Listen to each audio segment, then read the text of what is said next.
오늘 우리에게 허락하신 하나님 말씀은 마태복음 12장 38절에서 42절까지의 말씀입니다. 마태복음 12장 38절에서 42절까지의 말씀. 제가 가진 성경으로는 신약 19면이 됩니다. 다 찾으신 줄 알고 마태복음 12장 38절에서 42절까지의 말씀을 한 목소리로 합독하시도록 하시겠습니다. 그때 서기관과 바리새인 중 몇 사람이 말하되 선생님이여 우리에게 표적 보여주시기를 원하나이다. 예수께서 대답하여 이르시되 악하고 음란한 세대가 표적을 구하나 선지자 요나의 표적밖에는 보일 표적이 없느니라. 요나가 밤낮 사흘 동안 큰 물고기 뱃속에 있었던 것 같이 인자도 밤낮 사흘 동안 땅속에 있으리라. 심판때에 니느의 사람들이 일어나 이 세대 사람을 정죄하리니 이는 그들이 요나의 전도를 듣고 회개하였음이었거니와 요나보다 더 큰 이가 여기 있으며 심판때에 남방 여왕이 일어나 이 세대 사람을 정죄하리니 이는 그가 솔로몬의 지혜로운 말을 들으려고 땅 끝에서 왔음이거니와 솔로몬보다 더 큰 이가 여기 있느니라. 아멘. 오늘 우리에게 허락하신 마태복음 12장 38절에서 42절까지의 말씀을 가지고 오늘 하루를 살아가실 은혜를 함께 나누셨으면 좋겠습니다. 우리가 먼저 기도할 기도의 제목은 부활의 표적을 붙들게 하소서. 본문 38절에서 40절까지의 말씀입니다. 그때 서기관들과 바리새인 중 몇 사람이 말하되 선생님이여 우리에게 표적 보여주시기를 원하나이다. 예수께서 대답하여 이르시되 악하고 음란한 세대가 표적을 구하나 선지자 요나의 표적밖에는 보일 표적이 없느니라. 요나가 밤낮 사흘 동안 큰 물고기 뱃속에 있었던 것 같이 인자도 밤낮 사흘 동안 땅속에 있으리라. 아멘. 오늘 본문에서 서기관과 바리새인 중 몇 명이 나와서 예수님께 표적을 보여달라고 얘기합니다. 당신이 하나님이 보내신 메시아면 그걸 믿을 만한 증거를 우리에게 대라. 그런 인간이 할 수 없는 그런 기적적인 것들을 우리에게 보여라 라고 요구를 한 겁니다. 그때 예수님께서 뭐라고 말씀하십니까? 악하고 음란한 세대가 표적을 구한다. 그러나 내가 보여줄 표적은 요나의 표적밖에 없다. 요나가 물고기 뱃속에 큰 물고기 뱃속에 사흘 동안 3일 밤낮을 있었던 것 같이 인자도 땅속에 3일 밤낮을 있을 것이다 라고 말씀하셨습니다. 이게 무슨 의미입니까? 요나가 물고기 뱃속에 들어갔을 때 세상에서 없어진 겁니다. 그것은 요나도 스스로 얘기하듯이 스올에서 내가 부르짖는다. 스올이 무엇입니까? 지옥이죠. 그래서 예수님께서도 죽으시고 3일 동안 무덤에 계시다가 부활하신 그 사건. 다시 말해서 예수 그리스도의 부활 승리가 우리에게 보여주실 가장 큰 표적이라고 말씀하십니다. 그렇습니다. 예수님이 병 고치신 거, 귀신 쫓아내신 거, 그런 거 중요하죠. 그러나 가장 큰 표적은 예수 그리스도의 부활 승리의 사건입니다. 우리가 붙들고 소망해야 될 것 한 가지 있다면 예수 그리스도의 십자가의 죽으심과 부활 승리하심입니다. 왜냐? 그것이 곧 우리에게 적용될 표적이기 때문입니다. 예수님께서 첫 열매 되신 것 같이 우리도 예수 그리스도를 쫓아 나중 열매로서 예수께서 맺으셨던 그 부활의 열매를 우리도 맺게 될 것이라는 것을 소망하고 붙들고 나아가야 되기 때문입니다. 이 땅 가운데의 삶이 끝이 아니라 죽음 이후에 부활이 있다는 것을 우리가 믿고 의지하며 붙들고 나아가야 됩니다. 우리가 품어야 할 가장 큰 소망은 부활의 소망입니다. 우리의 육신과 우리의 모든 것들이 부활할 겁니다. 사망을 건너서 그 죽음을 넘어서 죽음이 끝이 아니라 죽음이 영원한 멸망이 아니라 의를 행한 자는 의의 부활로 불의를 행한 자는 불의의 부활로 부활할 것이다. 그러나 우리는 예수 그리스도 안에 죽었기 때문에 예수 그리스도처럼 영광스러운 모습으로 다시 부활할 거다 라는 것을 믿고 의지하며 살아가야 합니다.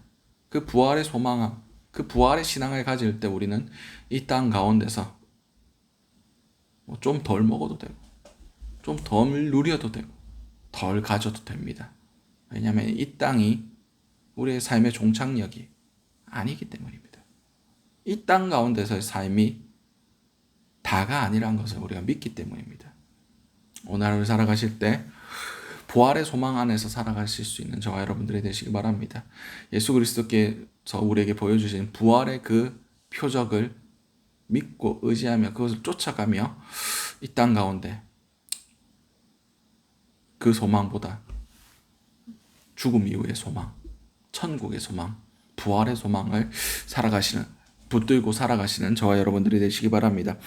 두 번째 기도 제목은 회개의 기회를 얻게 하소서. 본문 40절의 말씀입니다. 심판때에 니느웨 사람들이 일어나 이 세대 사람을 정죄하리니 이는 그들이 요나의 전도를 듣고 회개하였음이거니와 요나보다 더 큰 이가 여기 있으며. 아멘. 심판때에 니느웨 사람들, 요나가 선포했던 그 선포의 메시지를 듣고 회개했던 그 아수르의 수도였던 니느웨 사람들이 일어나서 이 세대 사람들을 정죄할 것이다. 왜냐? 그들은 요나의 선포도 듣고 회개하였는데 너희는 요나보다 더 크신 예수 그리스도의 선포를 듣고 왜 회개하지 않느냐에 대해서 정죄할 것이다 라고 말씀하고 계십니다. 이게 무슨 뜻입니까? 예수 그리스도의 선포의 핵심은 회개였습니다. 예수 그리스도의 첫 선포가 무엇이었습니까? 회개하라부터 시작했습니다. 회개하라, 천국이 가까웠느니라. 그렇습니다. 우리는 회개의 기회를 잃어버리지 말아야 됩니다. 회개는 언제 합니까? 살아있을 때 하는 겁니다. 기회가 있을 때 하는 겁니다. 속히 하는 겁니다. 오늘 하루 살아가실 때 우리 가운데 잘못된 것이 있다면, 우리 가운데 돌이키고 회개해야 할 부분들이 있다면 생각나게 하시고 그것들을 우리가 끊어낼 수 있는 그런 은혜들이 있었으면 좋겠습니다. 주님은 지금도 우리에게 회개를 요구하고 있습니다. 어떤 사람들은 한번 회개하면 회개할 필요가 없다 얘기하는데 맞습니다. 진정한 회개는 한번 하면 할 필요가 없습니다. 근데 우리가 진정 예수 그리스도 안에서 온전히 살아갑니까? 그렇지 못하지 않습니까? 우리도 회개 좀 그만했으면 좋겠습니다. 온전히 주님 품에 안길 때 우리는 더 이상 죄를 짓지 못하는 지경에까지, 그런 경지에까지 이르게 될 것입니다. 오늘 하루 살아가실 때 정말 회개에 합당한 열매들을 맺었으면 좋겠습니다. 아직 회개하지 못한 것들이 있다면 주님 성령님의 조명하심으로 그것들을 보게 하시고, 무엇보다 주님께서 그것에 대해서 어떻게 얼마나 안타까워 하시는지를 깨달아 알을 통하여 깨닫고 돌이키는 은혜가 저와 여러분들의 삶 가운데 은혜로서 허락될 수 있으시길 간절히 소원합니다. 마지막 기도 제목은 참 지혜를 얻게 하소서. 오늘 보면 42절 말씀입니다. 심판 때에 남방 여왕이 일어나 이 세대 사람을 정죄하리니 이는 그가 솔로몬의 지혜로운 말을 들으려고 땅 끝에서 왔음이니 솔로몬보다 더 큰 이가 여기 있느니라. 아멘. 심판 때에 남방 여왕, 에티오피아의 여왕이 남방 여왕이죠. 그 솔로몬 때에 솔로몬의 지혜를 얻기 위하여 남방에서 에티오피아에서 솔로몬을 찾아왔습니다.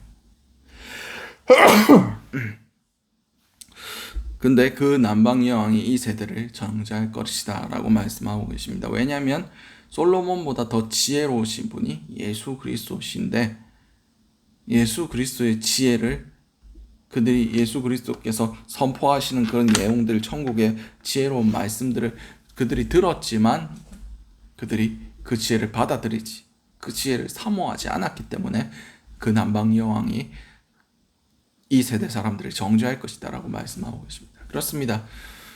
예수 그리스도의 지혜는 세상의 처세술이 아니었습니다.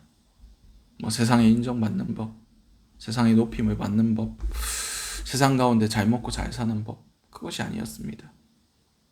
영생을 얻는 지혜였어요. 그게 무엇입니까? 회개하고 예수를 믿는 거였습니다. 예수 그리스도의 통치 안으로, 그분의 주권 안으로 들어가는 것이 바로 참 지혜라고 말씀하고 계십니다. 우리가 얻어야 할 가장 큰 지혜는 하나님이 우리에 대해서 진노하고 계신다는 겁니다. 하나님은 의로운 분이시고 우리의 주인이시지만 우리의 어리석음으로 하나님의 주인됨을 잊어버리고 내가 내 삶의 주인되며 살아왔다는 것을 깨닫는 지혜입니다. 그리고 이 상황 가운데 우리가 예수 그리스도 없이 그 현상 그대로 살아간다면 우리가 지옥에 떨어질 수밖에 없다는, 영원한 심판을 받을 수밖에 없다는 것을 아는 지혜입니다. 그때 예수 그리스도의 구원이 우리 가운데 주어졌을 때, 회개할 기회가 우리 가운데 주어졌을 때 그 회개할 기회를 놓치지 않는 지혜입니다. 그럼을 통해서 예수 그리스도로 통하여 우리에게 주어진 하나님과의 화평을 누릴 수 있는 것이 지혜입니다. 그럼을 통해서 우리가 구원을 받고 하나님 자녀로서 살아갈 수 있는 것, 세상을 등지고 주님을 바라보며 저 청성을 향하여 한 걸음씩 걸어 나아갈 수 있는 것이 지혜입니다. 오늘 하루를 살아가실 때 정말 참된 지혜를 구하시기 바랍니다. 세상의 처세술이 아니라 오늘 이 하루 가운데 어떻게 천국으로 한 발자국 더 나아갈 수 있느냐, 어떻게 주님께서 베풀어 주신 이 놀라운 구원을 누리며 살아갈 수 있느냐, 이것을 얻을 수 있는 저와 여러분들이 되시기 바랍니다. 그럼을 통해서 정말 참 지혜 안에서 지혜로운 삶, 주님 보시기에 인정하실 그런 삶을 살아가실 수 있는 저와 여러분들이 되시기 바랍니다. 오늘 주셨던 말씀들로 기도하시고 각자의 기도 제목으로 기도하신 후에 자유롭게 돌아가시도록 하시겠습니다. 우리 주여 한번 외치신 후에 통성으로 기도하시도록 하시겠습니다. 주여, 사랑과 충만하신 아버지 그대를 너무나 감사드립니다. 주님, 우리가 부활의 표적을 붙드는 자들이 될 수 있기 원합니다. 예수께서 부활하셨듯이 예수 안에 죽은 자들이, 그 믿음 안에서 우리의 삶이 끝난 자들이 주님 아버지 앞에서 예수 그리스도께서 부활하셨던 것 같이 우리도 부활의 열매들을 맺을 수 있다는 것을 믿고 의지하며 나아가는 그런 자들이 될 수 있기 원합니다. 우리가 부활의 소망함 안에서 이 땅의 가운데 더 큰 뜻을 두지 아니하고 천국의 소망함을 두며 살아갈 수 있는 그런 자들이 될 수 있기 원합니다.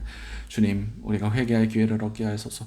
회개하라 천국이 가까웠느니라 말씀하신 주님의 그 선포하심이 우리 삶 가운데 들려지는 은혜가 있게 하시고 그 기회를 잡고 우리가 주님 아버지 앞에서 철저히 낮아지고 정말 주님 아버지 앞에 주님의 긍휼하심을 구할 수 있는 겸손한 자세가 있길 원합니다.